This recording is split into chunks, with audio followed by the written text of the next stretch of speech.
मे 1953 मध्ये मुंबई डॉक्टर आंबेडकरांनी स्फूर्तिदायक भाषण करून बौद्ध धर्मावर सुमने उधळली, श्रद्धेची पुनरुक्ती केली आणि धर्मासाठी आपले जीवित व्यतीत करण्याची पुन्हा घोषणा केली. त्यानंतर थोड्याच दिवसांनी पुरावले यांना त्यांच्या परदेशी मासिकास पाठविण्यासाठी एक मुलाखत दिली. त्यावेळी त्यांनी सांगितले की जर समाज रचना बदलली नाही तर प्रचलित समाज व्यवस्था लवकरच कोलमडून पडेल. म्हणजे या देशाची, बाबासाहेब आंबेडकर काय म्हणतात की या देशाची जर समाज रचना बदलली नाही, आता एखादी बिल्डिंग आपल्याला बांधायची आणि त्या बिल्डिंगचा पाया मातीनं बांधला आणि वरे आपण जर काँक्रीटची इमारत तयार केली तर ती राहील का? नाही. मग तुम्हाला जर समाज व्यवस्था तयार करायची असेल, समाजाची निगराणी करायची असेल तर तुम्हाला काय बदलावं लागेल? समाज रचना बदलावी लागेल. समाजामधले विशेष घटकाचे जे काही हक्क आहेत, अधिकार आहेत, वर्तणूक आहे, या सर्व गोष्टी तुम्हाला चालीरीती, परंपरा, रूढी या सर्व गोष्टी काय कराव्या लागतील? बदलाव्या लागतील, टाळावं लागतील. एकमेकाशी प्रेम भावनेनं, बंधुभावानं, सहकार्यानं तुम्हाला वागावं लागेल. तरच तुमच्या देशाचा काय होईल? विकास होईल. तुमची अर्थरचना, समाज व्यवस्था अतिशय चांगल्या रीतीनं पुढे जाईल.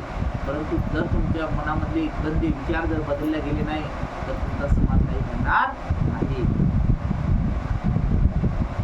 लोकशाही हिंदुस्थानात चालली नाही तर त्याला दुसरा पर्याय म्हणजे साम्यवादासारखी दुसरी काहीतरी समाज व्यवस्था येईल. म्हणजे बाबासाहेब आंबेडकर म्हणतात की या देशामध्ये 1950 सालापासून लोकशाहीचं राज्य आहे.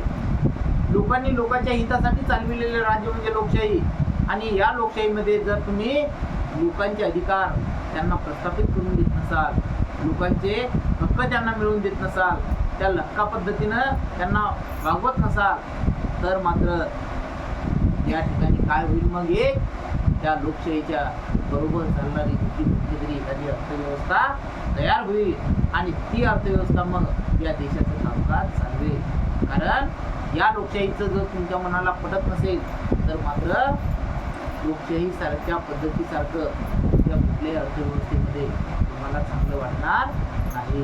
फक्त एक विरोधाला विरोध करायचं म्हणून तुम्ही कामकाज करू शकाल, परंतु लोकशाहीसारखं कामकाज करू शकणार नाही. जुलै आणि ऑगस्ट 1953 मध्ये आंबेडकर आपल्या शैक्षणिक कार्यात गुंतले होते. त्यावेळी त्यांचा औरंगाबाद येथे मुक्काम होता. महाराष्ट्रातील एक ऐतिहासिक आणि सांस्कृतिक केंद्र आणि मध्यवर्ती ठिकाण म्हणून त्यांना औरंगाबादविषयी ओढाने अभिमान वाटे. म्हणजे बाबासाहेब आंबेडकरांना औरंगाबादमध्ये, कारण त्या औरंगाबादमध्ये असं काही नामांकित भाग होता की त्या ठिकाणी बाबासाहेब आंबेडकरांनी एक कोर्टामध्ये खटला चालवला होता आणि कोर्टामध्ये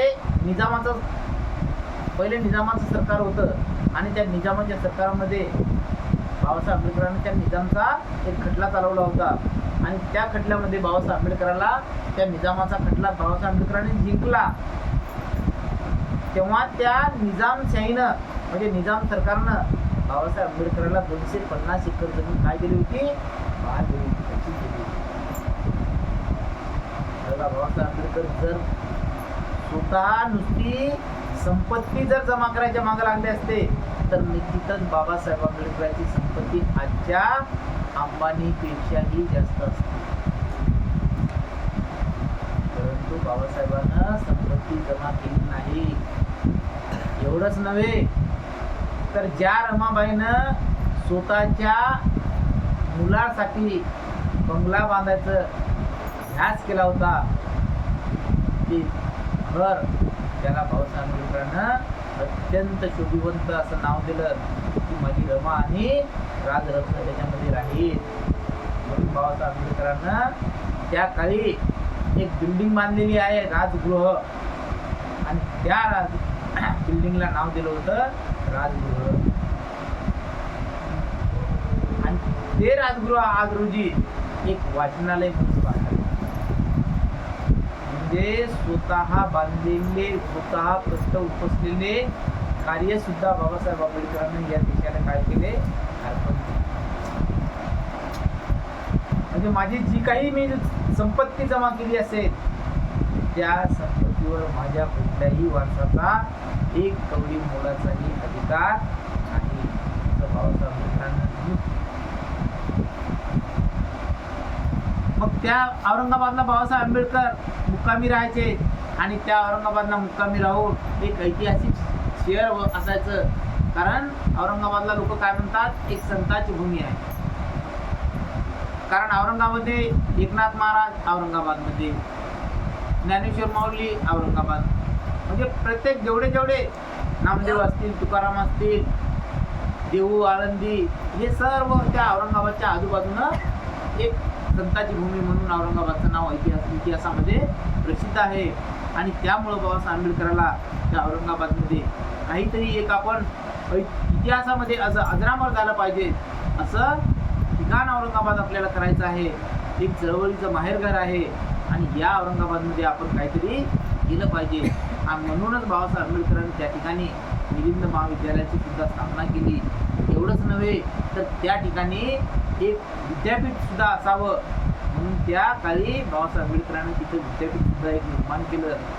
आणि त्या विद्यापीठासाठी सतत 14 वर्षे नामकरणासाठी लढा पत्करावा लागला. परंतु या लोकांना बाबासाहेब आंबेडकरांचं नाव घेण्यासाठी सखोल विरोध केला.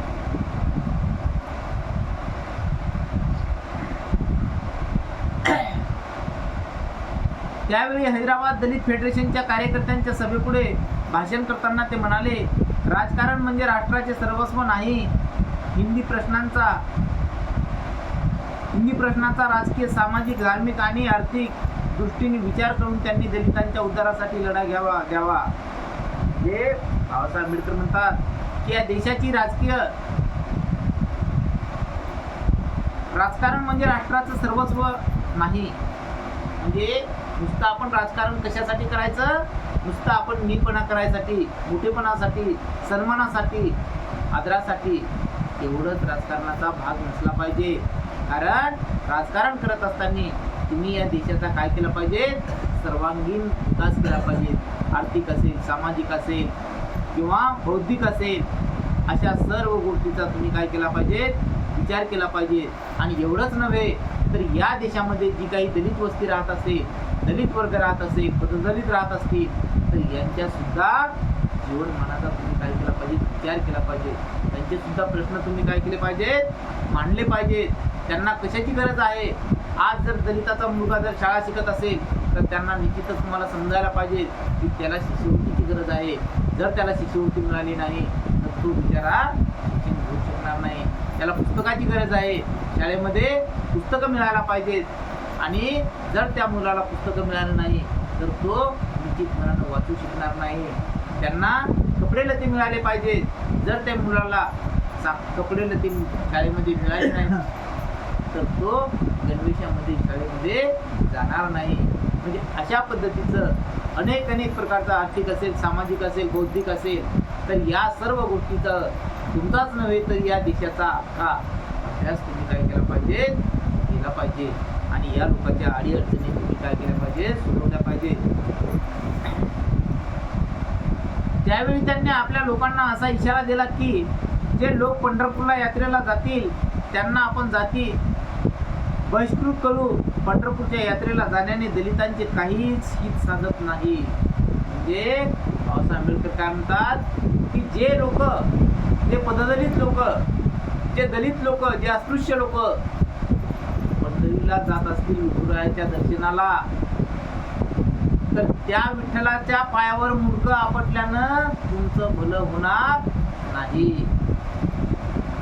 संत गाडगे महाराजांनी काय म्हणलं होतं की माय बाप हो, मुळी विका पण तुमच्या मुला बाळाने शाळा शिकवा रे, शाळा शिकवा.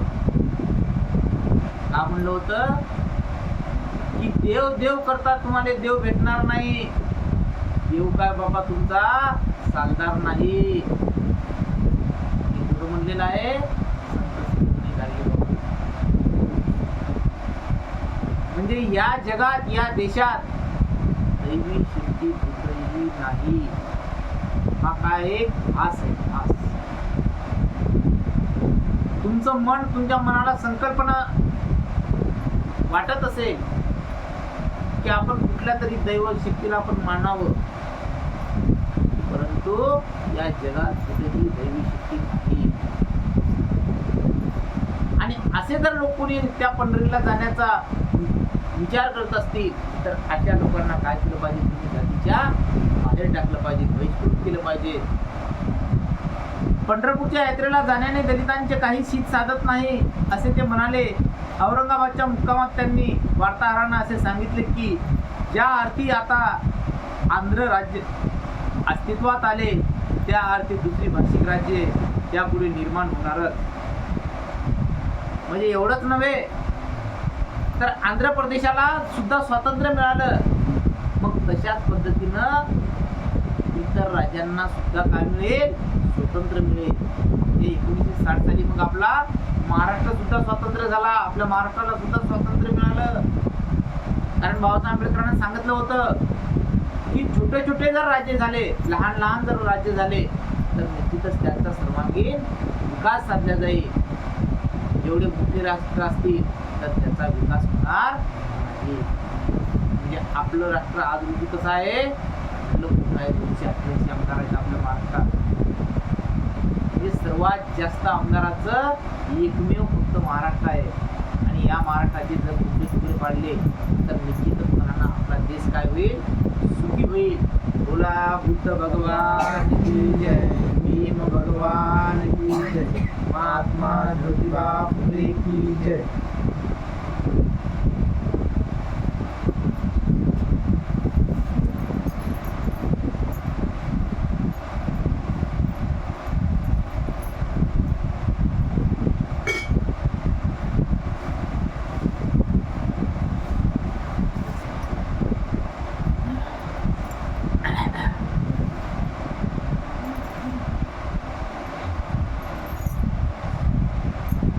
मग भाषिक राज्याचे परिणाम काही हो, जर राज्यव्यवस्थेच्या दृष्टीने मराठी भाषिक राज्याचे 2 तुकडे करावयाचे झाले तरी त्याला आपला पाठिंबा आहे असे ते म्हणाले. काश्मीरातील घडामोडींचा उल्लेख करून ते म्हणाले की ज्या अर्थी हिंदी लोकांनी काश्मीरवर कोट्यावधी रुपये खर्च केले आहेत त्या अर्थी तुम्ही भारतात विलीन होणार की नाही असे काश्मीरी जनतेला विचारणे हा त्यांचा हक्क आहे. म्हणजे काश्मीर कशाला जोडलेलं होतं, पाकिस्तानला जोडलेलं होतं. पाकिस्तानला जोडलं म्हणल्यानंतर पाकिस्तान कोणाचं राज्य आहे, मुसलमानांचं राज्य आहे. आणि मुसलमानाचं राज्य असल्यामुळं मग त्या अर्थी तुम्ही भारतात विलीन होणार की नाही असे काश्मीरी जनतेला विचारणे हा त्यांचा हक्क आहे. मग जर काश्मीर तोडलं, काश्मीर आता कशात आणलं, भारतात आणलं. आता भारतातून आणलं म्हणल्यानंतर आता ते काय झाले, भारतीय झाले. पण मुसलमान लोक जे आहेत त्या पाकिस्तानपासून तोडले आणि ते काश्मीर तोडून आपल्या भारतात आणलं. परंतु मुसलमान लोक अजूनही पाकिस्तानच्या देशाला मानतात. मग त्या मोदीनं काय केलं, काश्मीरमधले जे मुसलमान लोक आहेत ते पाकिस्तानलाच मानणार आहेत म्हणून त्याने एक स्टेट तयार केलं तिथं, कोणतं, लडाख नावाचं. कारण ही जी काही मुसलमान मंडळी आहे ही मंडळी भारताचे आम्ही नागरिक आहोत हे म्हणायला तयार नाही. औरंगाबादच्या मुक्कामात त्यांनी दुसरी एक महत्त्वाची गोष्ट लोकांकडून करून घेतली. जे लोक त्यांच्या भेटीसाठी येत असत त्यापैकी प्रत्येकाने तेथील महाविद्यालयाच्या विस्तीर्ण निर्जन आवारात एक झाड लावावे अशी अट घातली. त्यांनी एकदा महाड येथील वसतिगृहाचे आवार आपल्या खांद्यावर फावडे कुदळ टोपली घेऊन सहकार्याच्या सहाय्याने स्वच्छ केले होते. हाती घेतलेल्या रचनात्मक कार्यासंबंधी चाहत्यांना अन्वयात उत्साह निर्माण करण्याची ही हातोटी काही और होती.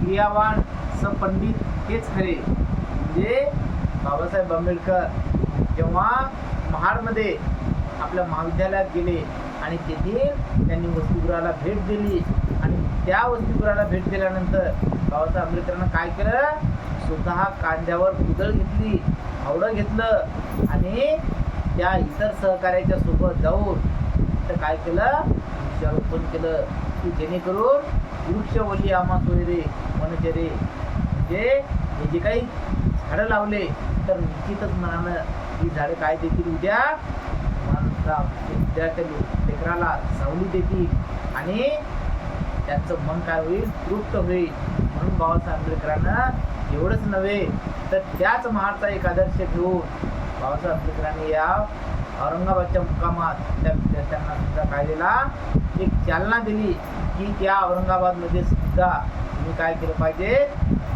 प्रत्येकानं एक एक झाड लावलं पाहिजे असा त्यांचा नेम त्यांनी सांगितला. आणि बाबासाहेब आंबेडकरांनी सर्वप्रथम त्या मिलिंद महाविद्यालयाच्या प्रांगणामध्ये त्या नागेन वनामध्ये स्वतःच्या हातानं एक पिंपळाचं बोधी लावलेलं आहे. आजही पाहायला मिळते की बाबासाहेबांच्या हाताने सुद्धा लावलेलं झाड औरंगाबादच्या. बोला बुद्ध भगवान की जय, भीम भगवान की जय, महात्मा ज्योतिबा फुले की जय.